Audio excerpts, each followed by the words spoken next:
Bem-vindo ao curso de revisão para o Enem. Eu sou Marcos Paulo e nesse episódio vamos resolver questões da prova de 2020, tanto da prova impressa como da prova digital. Acompanhe comigo. A primeira questão que a gente vai resolver da prova impressa, que fala sobre funções, é a seguinte. A lei de Zipf, batizada com o nome do linguista americano George Zipf, é uma lei empírica que relaciona a frequência f de uma palavra em um dado texto com o seu ranking. E ela é dada por f igual a A dividido por R elevado a B. O ranking da palavra é a sua posição ao ordenar as palavras por ordem de frequência. Ou seja, R igual a 1 para a palavra mais frequente, R igual a 2 para a segunda palavra mais frequente e assim por diante. A e B são constantes positivas e com base nos valores de x igual a log de R e y igual a log de F, é possível estimar os valores para A e B.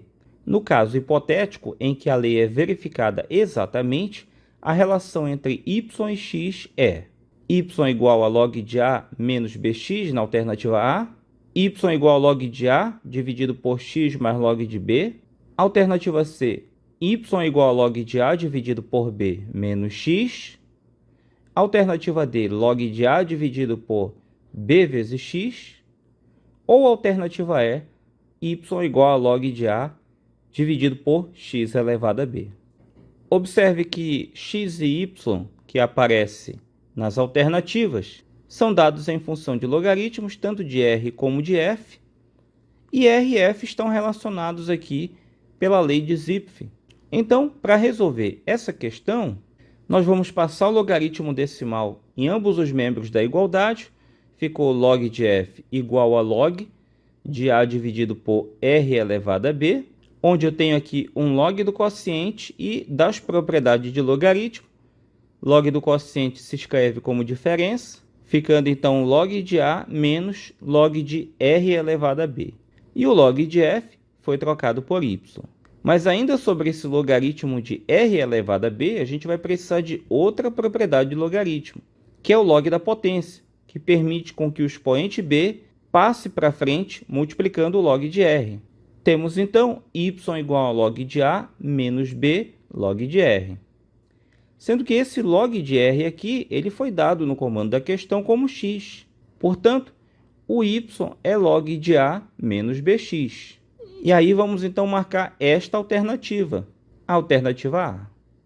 Segunda questão, enquanto um ser está vivo, a quantidade de carbono 14 nele existente não se altera.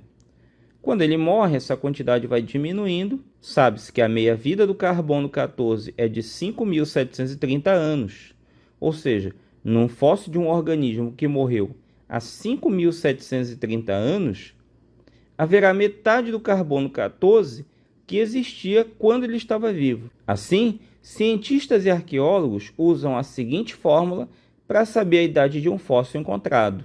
Q de T igual a Q0 vezes 2 elevado a menos t dividido por 5.730, em que o tempo t é medido em anos, Q de t é a quantidade do carbono 14 medida no instante t, e Q0 é a quantidade de carbono 14 no ser vivo correspondente.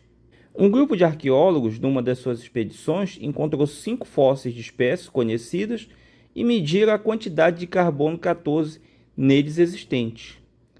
Na tabela, temos esses valores juntamente com a quantidade de carbono 14 nas referidas espécies vivas. Veja que na tabela, o fóssil 1, que quando vivo tem Q0 igual a 128, mas foi encontrado com Q de T igual a 32.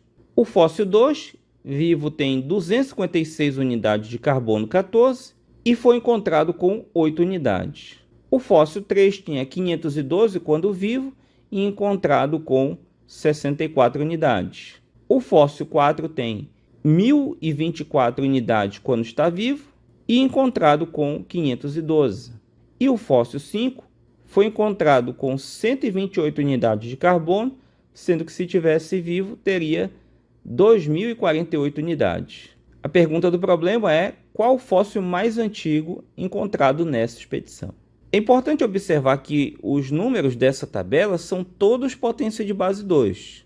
E a função que foi dada aqui, observe que a variável está no expoente, também tem base 2. Então, é importante que a gente trabalhe com potência de base 2 para facilitar as contas. Antes, porém, nós vamos pegar esta função, esta relação que está aqui, e dividir tudo por Q0, para ficar Q de t dividido por Q0 igual a 2 elevado a menos t dividido por 5.730. E agora vamos ter que substituir um por um os valores relativos a cada fóssil. Infelizmente, teremos que fazer vários cálculos nessa questão. Então, para o fóssil 1, vamos substituir Q0 igual a 128 e Q de t igual a 32. Fica 32 dividido por 128. Então, como eu falei, esses aqui são potências de base 2. Podemos, então, reescrever como 2 elevado à quinta dividido por 2 elevado à sétima. E agora efetuar a divisão de potência de mesma base, conservando a base, subtraindo os expoentes, dá 2 elevado a menos 2. Então, 2 elevado a menos 2 tem que ser igual a 2 elevado a menos t dividido por 5.730. Temos, então, aqui uma equação exponencial, já que a incógnita t está no expoente. E para resolver, você tenta colocar em potência de mesma base. O que já está aqui com base 2, resta trabalhar apenas com os expoentes. Menos 2 igual a menos t dividido por 5.730, o que se resolve multiplicando em ambos os membros por menos 5.730. E aí a idade do fóssil 1 é de 11.460 anos. Vamos estabelecer agora a idade do fóssil 2, substituindo Q0 por 256 e Q de t por 8. Vamos resolver 8 dividido por 256, colocando em potência de base 2, dá 2 elevado a 3 dividido por 2 elevado a 8, e que é igual a 2 elevado a menos 5. Não se esqueça, conserva a base, subtrai os expoentes, 3 menos 8 é menos 5. Igualamos os expoentes, menos 5 igual a menos t dividido por 5.730, e multiplicando por menos 5.730, a gente conclui que a idade do fóssil 2 é 28.650 anos e que é maior que a idade do fóssil 1 que acabamos de calcular e que deu 11.460 anos. Vamos agora substituir os dados do fóssil 3. O Q0 vai trocar por 512 e o Q de t vai trocar por 64. Então, 64 dividido por 512 é a mesma coisa que 2 elevado a 6 dividido por 2 elevado a 9, ou ainda 2 elevado a menos 3. Iguala, então, o menos 3 com menos t dividido por 5.730. Você já sabe o que tem que fazer. Multiplicar ambos os membros por menos 5.730, o que dá t igual a 17.190 anos. O fóssil 4 tem 512 de Q de t e 1024 de Q0. Então, vamos dividir 512 por 1024, colocando, é claro, em potência de base 2, ficando 2 elevado a 9, dividido por 2 elevado a 10. 9 menos 10 é menos 1, e trabalhando só com os expoentes, menos 1 igual a menos t dividido por 5.730. Sem dificuldade, você conclui que o t é 5.730. E agora vamos para o fóssil 5, onde nós vamos trocar o Q de t por 128 e o Q0 por 2048. Então, para o fóssil 5, 128 dividido por 2048, que é 2 elevado a 7 dividido por 2 elevado a 11, ou seja, 2 elevado a menos 4. Desprezamos as bases, ficando com menos 4 igual a menos t dividido por 5.730. Multiplica-se ambos os membros por menos 5.730 e obtém-se t igual a 22.920 anos. A idade do fóssil 5 é menor que a idade do fóssil 2, portanto, a alternativa correta é a letra B. Vamos para a terceira questão. A exposição a barulhos excessivos, como os que percebemos em geral em trânsitos intensos, casas noturnas e espetáculos musicais, podem provocar insônia, estresse, infarto, perda de audição entre outras enfermidades. De acordo com a Organização Mundial de Saúde, todo e qualquer som que ultrapasse os 55 decibéis, que é a unidade de intensidade do som, já pode ser considerado nocivo para a saúde. O gráfico foi elaborado a partir da medição do ruído produzido durante um dia em um canteiro de obras. Nesse dia, durante quantas horas o ruído esteve acima dos 55 decibéis? Bom, analisando a figura, aqui está a linha dos 55 decibéis e a pergunta será respondida quando descobrirmos qual foi o período de tempo em que a curva da intensidade sonora ficou acima desse nível 55. Isso ocorreu aqui nesse ponto até esse ponto, ou seja, das 2 horas até as 5 da manhã, aí nós temos um intervalo de tempo de 3 horas, depois de 6 até as 9 horas da manhã, então são mais 3 horas, de 11 até as 14 horas da tarde, mais 3 horas, das 16 às 17 horas, mais 1 hora, e das 19 às 22 horas, totalizando mais 3 horas. Ou seja, durante 13 horas a curva ficou acima do nível 55. E nesse caso a alternativa correta é a letra E. Um administrador resolve estudar o lucro de sua empresa e para isso traça o gráfico da receita e do custo de produção dos seus itens em real em função da quantidade de itens produzidos. Como você pode ver, essa linha mais cheia aqui é a da receita, ou seja, aquilo que ele arrecada com as vendas, e a linha mais fraca é aquela referente ao custo. Observe que elas se encontram aqui no 5, ou seja, para 5 itens produzidos, a receita e o custo são iguais a R$ 5,00, e o mesmo ocorre aqui em 15. Se a sua empresa produz 15 itens, tanto a receita quanto o custo são de R$ 40,00. O lucro é determinado pela diferença entre a receita e o custo. Então, temos que saber entre os gráficos das alternativas qual é aquele que representa o lucro em função da quantidade de itens produzidos. Esses gráficos aqui, tanto das alternativas A, B e das seguintes C, D e E, são obtidos a partir daqui do gráfico do comando da questão, que dá receita e custo, onde eu tenho que observar que a receita menos o custo é que dá o lucro.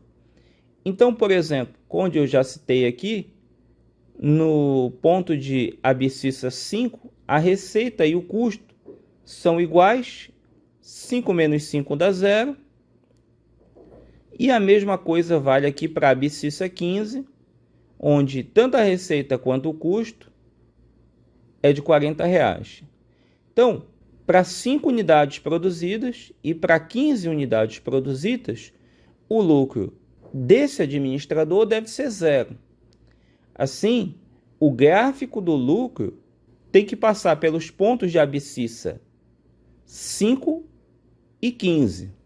Observe que a letra A tem isso, também tem a letra B, a letra C também satisfaz essa propriedade.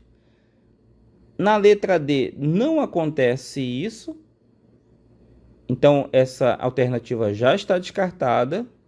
E o mesmo vale para a letra E, pois a curva não intersecta o eixo das abscissas em 5 e em 15. Fica então entre A, B e C, e aí precisamos de mais informações do gráfico da receita e do custo. Observe que a curva do custo, no intervalo de 5 até 15, ficou acima da curva da receita. Isso quer dizer que produzir de 5 a 15 unidades faz com que o custo seja maior que a receita, consequentemente o lucro será negativo. Então, olhando para a alternativa A, a curva do lucro aqui está abaixo do eixo das abscissas. Portanto, nesse caso, o lucro é negativo. Isso não ocorre aqui na curva da alternativa B, onde No intervalo de 5 a 15, o lucro é positivo. Então, a alternativa B está descartada, assim como a alternativa C. E aí sobra, portanto, a alternativa A. Observe também que no intervalo de 15 a 30, a curva da receita está acima da curva do custo. Isso quer dizer que o lucro é positivo, pois a receita foi maior que o custo. Então, no intervalo de 15 a 30, a curva do lucro tem que estar acima do eixo das abscissas. E é exatamente o que acontece na letra A, não acontece na letra B, acontece na letra C, porém, essa parte aqui deveria estar para baixo. Acontece na letra B, mas a parte de 5 a 15 deveria estar para baixo. E acontece na letra E, onde a parte de 5 até 15 também deveria estar para baixo. Portanto, a alternativa correta é a letra A. Agora nós vamos passar para as questões aplicadas na prova digital. Prever a dinâmica populacional de um país é de extrema importância, pois com esse conhecimento, as políticas públicas em saúde, educação, habitação e infraestrutura poderão ser executadas sem atraso e de forma eficiente.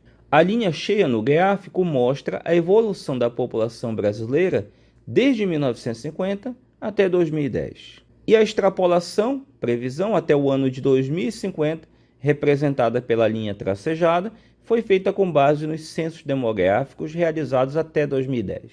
Pelo gráfico apresentado, o intervalo em que se observa o aumento da população é alternativa A, de 1950 a 2010, alternativa B, de 1950 a 2040, alternativa C, de 1950 a 2050, alternativa D, de 2010 a 2040 e alternativa E, de 2040 a 2050. Como temos aqui uma relação entre a população brasileira e o tempo em anos, essa população aumentará quando a curva da esquerda para a direita assumir um sentido ascendente. O que acontece desse ponto, referente ao ano de 1950, até chegar neste ponto aqui, o que se refere ao ano de 2040. E por isso a alternativa correta é a letra B. Segunda questão. Uma fatura mensal de água é composta por uma taxa fixa, independentemente do gasto, mais uma parte relativa ao consumo de água, em metro cúbico. O gráfico relaciona o valor da fatura com o volume de água gasto em uma residência no mês de novembro, representando uma semi-reta. Observa-se que nesse mês houve um consumo de 7 metros cúbicos de água. Sabe-se que em dezembro o consumo de água nessa residência em metro cúbico dobrou em relação ao mês anterior. O valor da fatura correspondente ao consumo no mês de dezembro nessa residência foi: alternativa A, superior a R$ 65,00 e inferior a R$ 70,00. Alternativa B, superior a R$ 80,00 e inferior a R$ 85,00. Alternativa C, superior a R$ 90,00 e inferior a R$ 95,00. Alternativa C, superior a R$ 90,00 e inferior a R$ 95,00. Alternativa D, superior a R$ 95,00 e alternativa E, inferior a R$ 55,00. Vamos analisar a imagem. Temos uma semi-reta, então nesse caso, com certeza, devemos determinar uma função afim, f de x igual a x mais b. Veja que aqui onde a reta intersecta o eixo das ordenadas, está marcado 17, então isso significa dizer que a interseção com o eixo das ordenadas é 17, por isso o b vale 17 e a nossa função ficou f de x igual a x mais 17. Para determinar esse a, eu vou precisar de outro ponto da função.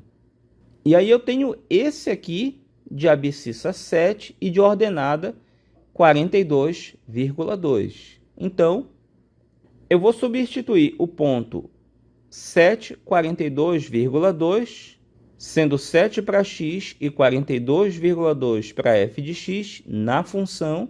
Isso me dá a equação 42,2 igual a A multiplicado por 7 mais 17.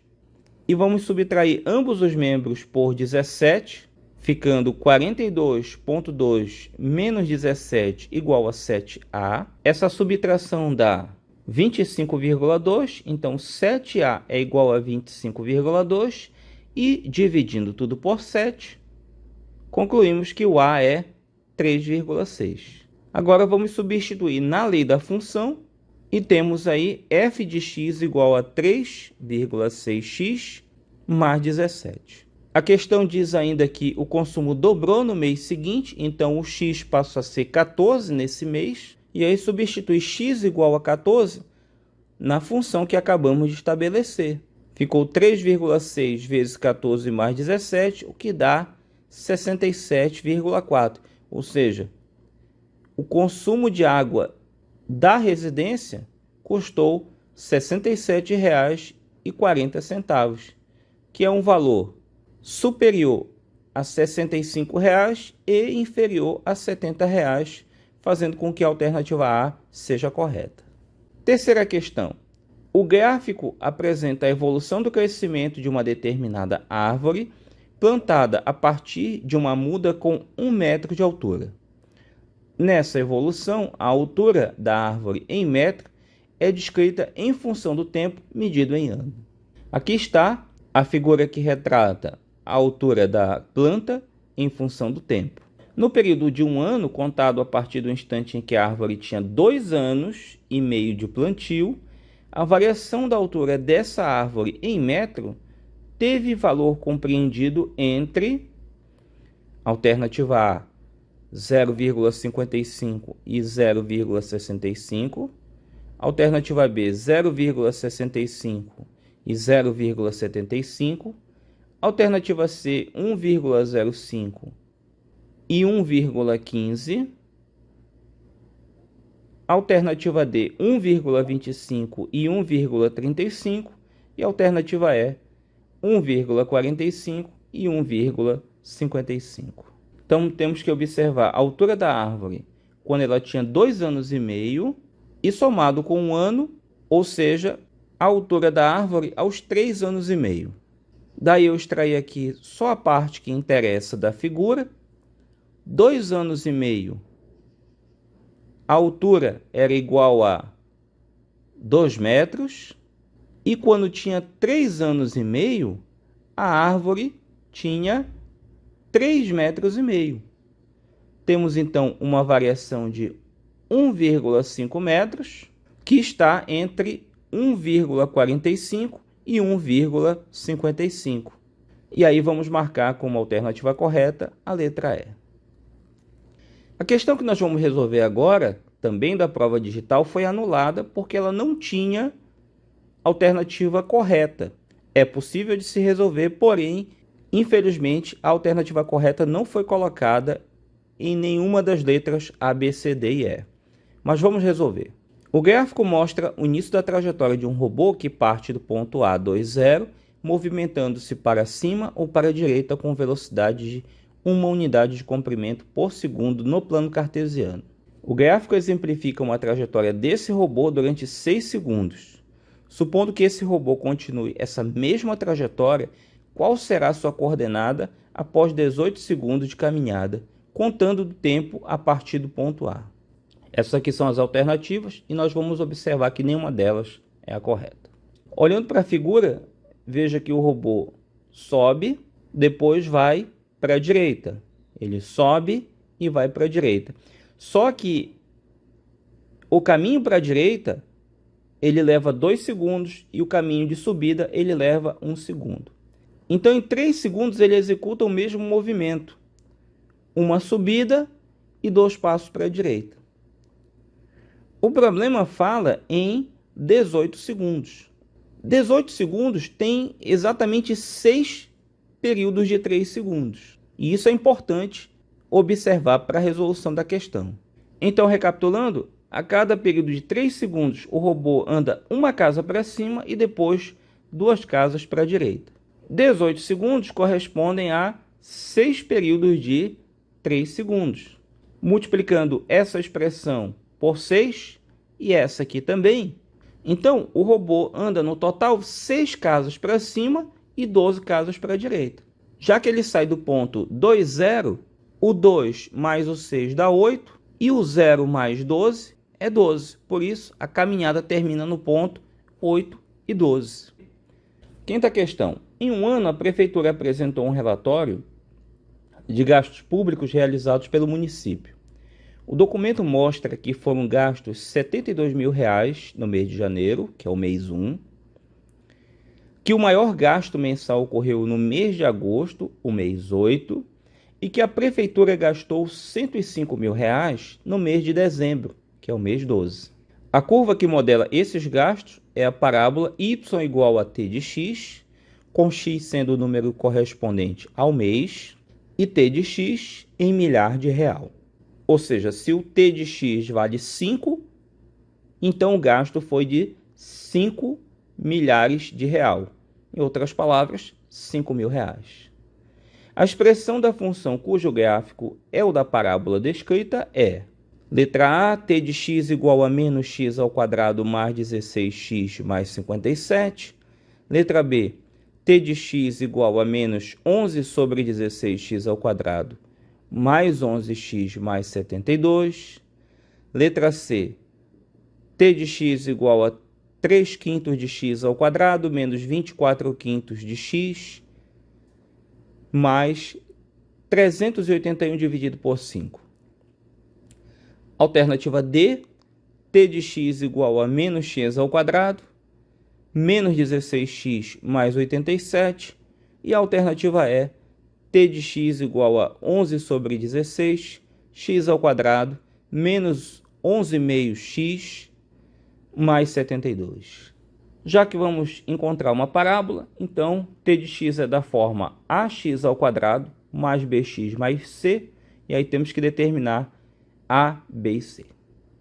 Para começar, vamos observar que o maior gasto mensal ocorreu no mês 8.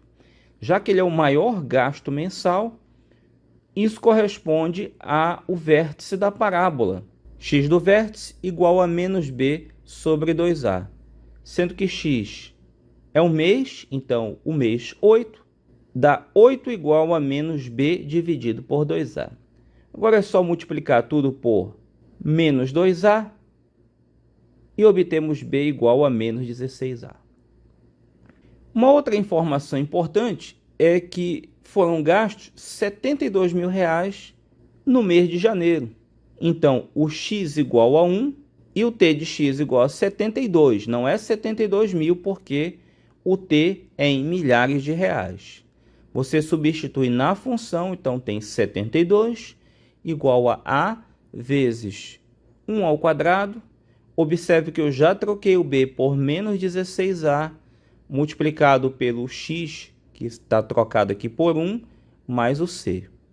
Então, aqui tem a menos 16a, o que dá menos 15a mais c igual a 72.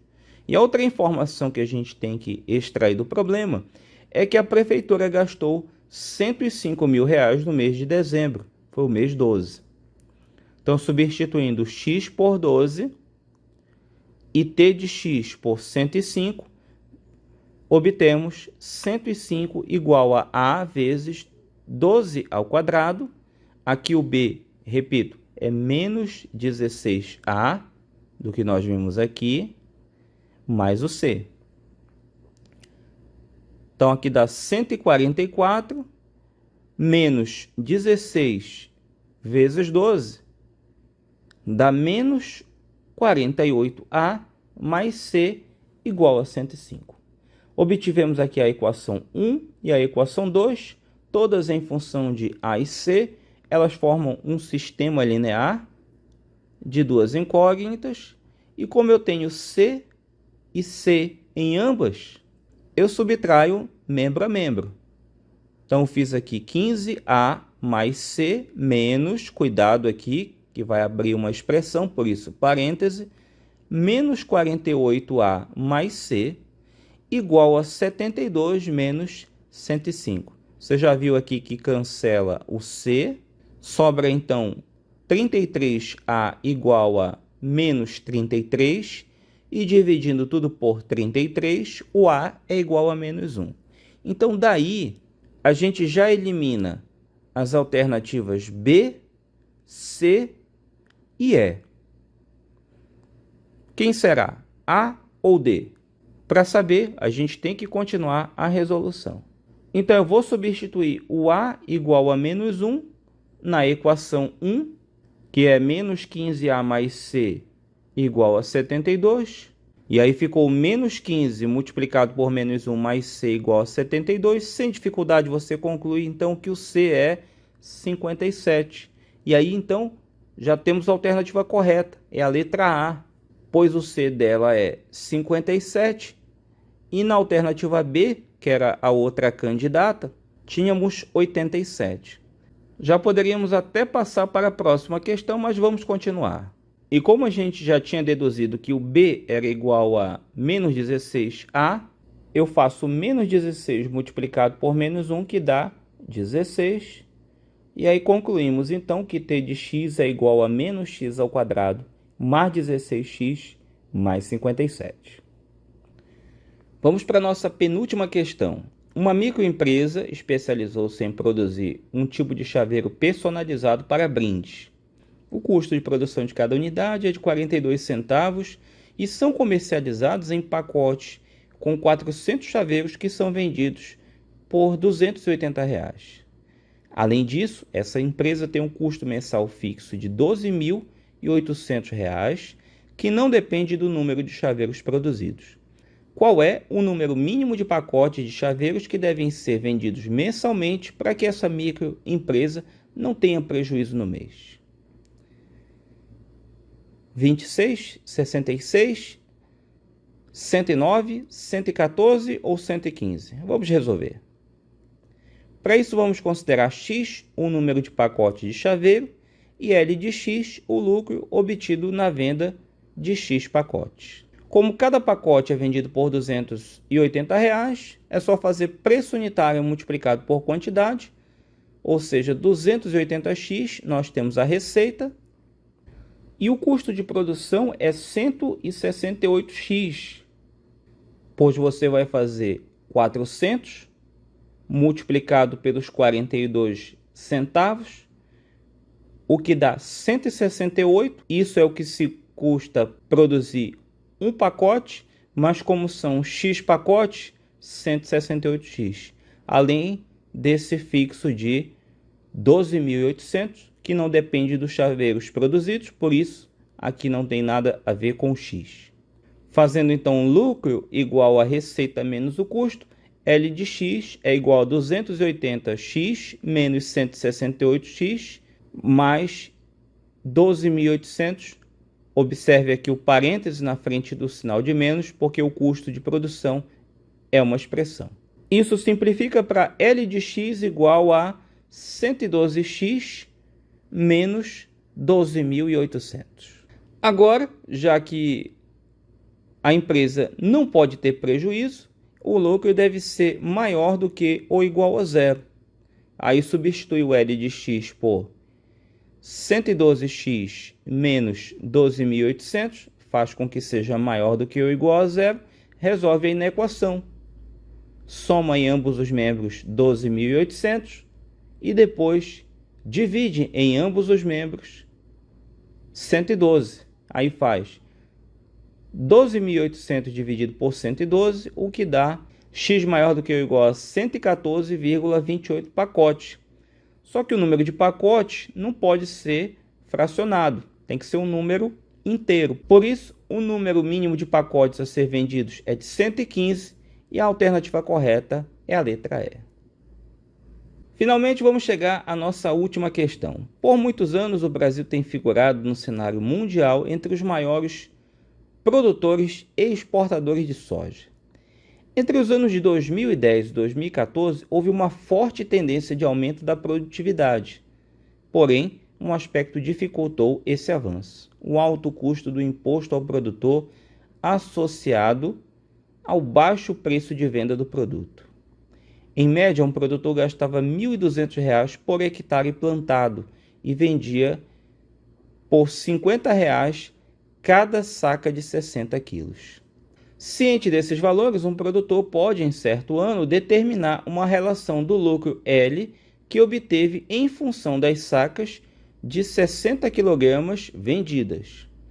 Suponha que ele plantou 10 hectares de soja em sua propriedade, na qual colheu X sacas de 60 kg e todas as sacas foram vendidas. Qual é a expressão que determinou o lucro L em função de X obtido por esse produtor nesse ano? Então temos as alternativas: L de X igual a 50x menos 1.200. Alternativa B, L de X igual a 50x menos 12.000.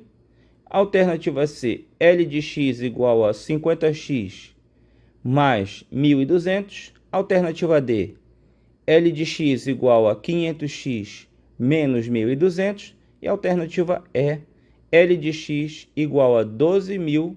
E alternativa E, L igual a 1.200x menos 500. Esse é mais um problema que envolve receita e custo. A receita é de 50x, porque ele vende X sacas de 60 kg ao custo de R$ 50 a unidade, então preço unitário multiplicado por quantidade. E cada um dos 10 hectares plantados custa R$ 1.200. Então, novamente, preço unitário multiplicado por quantidade. Temos L de X igual a 50x menos 10 multiplicado por 1.200. Fazendo as contas, L de X é igual a 50x menos 12.000.